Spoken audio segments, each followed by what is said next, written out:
grassroots level. What the NLC is doing today is something that should have been done a long time ago. So it's an action that is actually belated. And I think that point needs to be made very clear.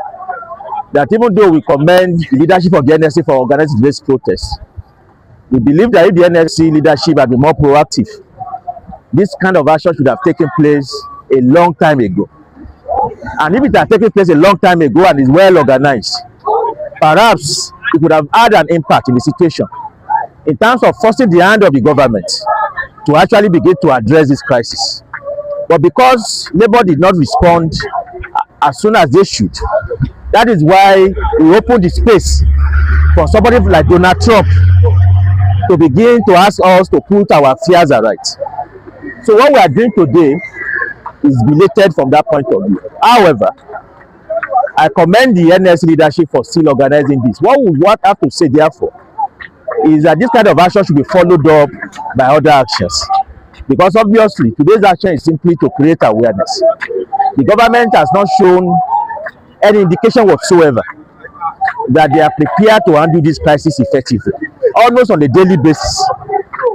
And our people are still being killed across the country. At this Christmas period that we're entering into now, most likely hundreds of Nigerians are still going to lose their lives, while many more will be kidnapped.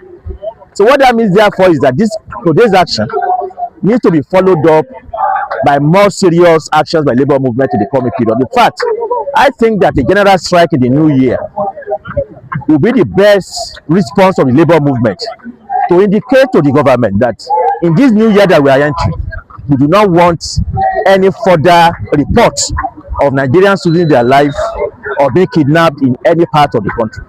And why this general strike is very important is this. It's because although the media do not often mention it, workers are actually the victims, possibly most of the victims of this insecurity. Teachers in different parts of the country, especially in the north, are being kidnapped on a daily basis. Nobody is reporting it. Local government workers who work in the rural areas are equally being kidnapped on a daily basis. Nobody is reporting it. So what that means, therefore, is that there's actually a basis for the NLC to turn this issue of insecurity to a major industrial dispute that a government must address if workers should be expected to continue to offer their services. Because when workers don't have safety, either in their workplace or in their communities, national productivity itself will be hindered.